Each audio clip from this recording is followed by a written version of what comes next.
Hi, Stella. Thank you so much for being here with me today. I want to ask you all about the amazing creative person that you are and what you're doing in your social media and also off your social media. It's amazing. So, how are you? Thank you. I'm good. I'm so glad to be here, Maria. Thank you for inviting me. Of course. So, as a first, let's start with telling us a little bit what you do, like who Yeah. are you and what you do. Yeah. So I call myself a material designer, which means I don't necessarily design the products, like the silhouettes of the products, but I do everything material and color, and just kind of the nitty-gritty of the textiles and things like that. But I have been doing it through the means of shoes. So some people think that I'm a shoe designer, but I'm not. Um, but yeah, I basically take waste and some unexpected materials or even food or things like seaweed, algae, or even mycelium and turn them into shoes to talk about innovations in materials as well as what's like kind of trendy and like the good stuff as well. That's amazing. And how long have you been doing it? Oh, I studied textiles in college. So it's been a while, but the shoe part, I've been doing it for 4 years now. Great. And you are in the sustainable field of fashion. So you do it Mhm. with that objective. Yes, so I do try to look at it from a very specific lens of how does a product be more sustainable. Um, and I try to break the normal way or what's traditionally been considered as sustainable and try to look at it from a very material focused perspective. That's great. And why you do this? Why do I do this? Well, the way it started was because during COVID, I was kind of trapped in the house and I really wanted to get my creative juice out. But all the stuff that was available to me were things and materials around the house. So I actually started out making shoes out of Amazon packaging and just like grocery shopping, all the deliveries that I got, and even like halal guys pickup bags, those things that were brought into the house and just kind of kept on piling up. So I started seeing that as a material to use. And then I started seeing, oh, shoot, like I'm buying a lot of things, like I am consuming a lot of things. So let me kind of use my creativity to react to this. And that was my art piece or the shoes. Yeah. Yeah. And we started working together more or less, I don't know, 10 months ago, maybe 9 months ago, maybe Yeah. a bit more. And Yeah. you you entered the membership as a influencer. And Mm-hmm. how was your experience becoming a social media influencer?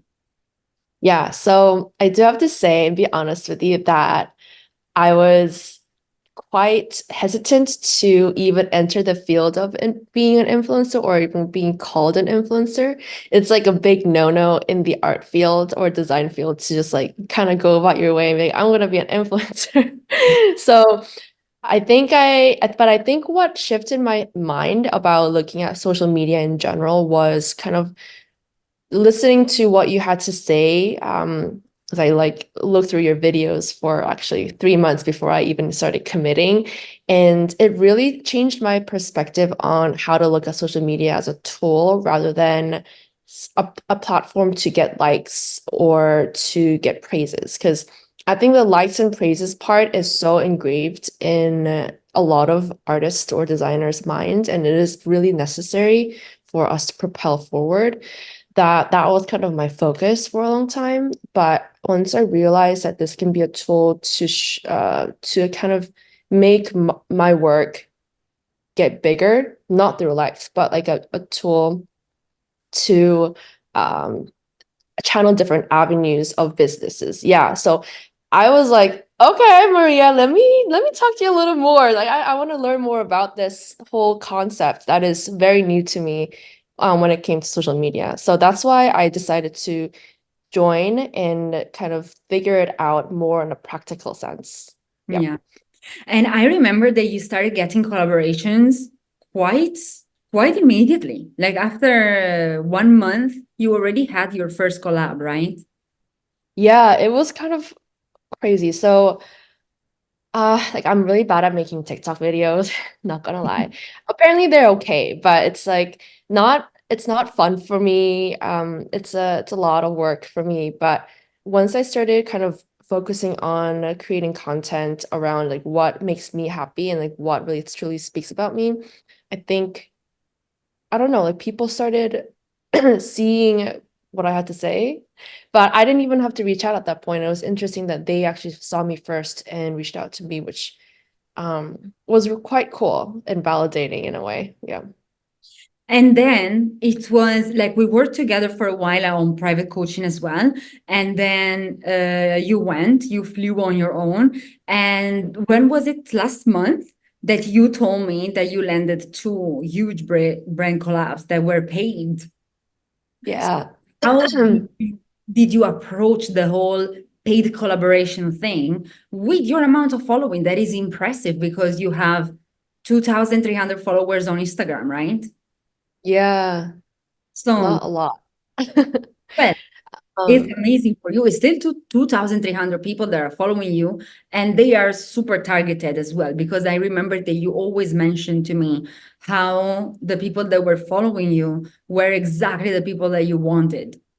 mm, yes, I think that's kind of where it started for me was who do I want people like who are the people that I want to see my work, that I want them how do I phrase who are the people that I really want them to see my work and who are the people that I want to engage with, even though it might not be now, but later. So I started creating a list of brands with you and then I was okay, from there then on, like I went on LinkedIn to see who would be the ones to make collaborations happen, not the designers, not the creative directors, although they are the ones doing the really cool stuff, but they're not the ones obviously making the decisions and making things happen. So I actually, one of the collaborations, I followed the PR person of this shoe brand. And little did I know she had her own brand going on, like Mhm. on the side as a PR person. So that was quite interesting to me that the collaboration that I landed with was actually with that PR person and her brand that she really wanted me to use, not the shoe brand that she was working for, which was what I originally aimed for. So that was really cool for me to see things happen because like she's super talented. Their production level is very high, and the photographs came out so well that I was like, oh my gosh, this is the highest production photographs or campaigns that I've ever been part of. So that was quite interesting. So that one was one situation where I reached out first and I followed that person, and that was kind of reciprocated back. And that And was then the four figures one. this was what no, this was not the four figure, yeah, three figures. Yeah. Like I could have gone a little higher, but another discussion for another time. Yeah. And Um, that it's good. Like you will learn. yeah, yeah, I know. And negotiation is such a big part of this too. But the four figures one, she found me on TikTok on one viral video that I created like last year, I think. And I didn't even know that this was going to go viral. Like there's a lot of you talk a lot about the virality of the video and there's a good that comes out of it, but there's also this like crazy bad side where don't we shouldn't focus on the virality of it. But there was a lot of good sides that came out of this one video. So and this four-figure person watched that video, reached out to me on email, and she actually reached out to me last year, and gifted me a pair of shoes to just like start the conversation and start a relationship. But I was disappointed because I was like, I didn't immediately land a collaboration with them, right? But I remember you telling me just like, just, be patient and just continue the relationship, check back in with them again in a few months. And like, I didn't even have to check in with them. They like reached out to me again this year for an official collaboration, which was amazing. And it was my first like four-figure collaboration with, so yeah, thanks to you for making me stay patient and just Yeah. wait. But listen, the thing Mhm. that I want to focus on, because I know that you were the first one that was in disbelief of this, and a lot of people out there, they buy into the narrative that followers is what makes you charge. And I Mm, remember that you told me the first time you had a collaboration, you told me I wouldn't think it would be possible. And at that time, you had 1,500 followers because I still have the yeah, screenshot of that conversation we had. And yeah. now you made it with 2,300 followers on Instagram and how many on TikTok? 600. 630. Exactly. So my point was like that video of yours went viral, but like how many views did you have in that video? I think 500, like 600K almost. But you Yeah. still have 600 followers on TikTok. Oh, So yeah, for sure. not related to followers at all. Yeah, it's And true. if I ask you, do you think there is a reason why because I know there is, but I want to know your side of the story. Do you think there is a reason why you managed to land these collabs, even if you don't have huge amount of followers?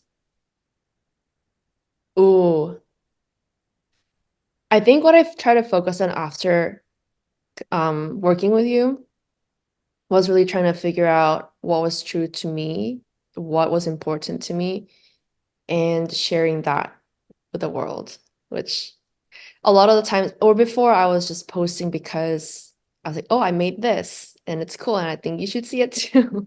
And that was kind of the extent of my intention. But after working with you, my intentions really shifted from I want likes to I'm building a brand. This is not just one post that I need your attention, but it's a post under a bigger picture. Therefore, it doesn't even matter how many likes I get for this single post. So then I just kept on going back to my pillars and everything that aligned to the bigger branding of myself, is probably why And people also, saw that. and also because that's for sure. You were very authentic and very on brand. You always stayed you had a lot of integrity in what you were doing and even the Mm. brands that you listed out, but also because you always put in the work. You were consistent Oh, mm, and you also always sent the emails. You put yourself out there no matter the the result or the outcome.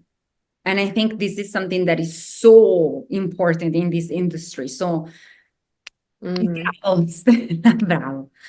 And then thank you.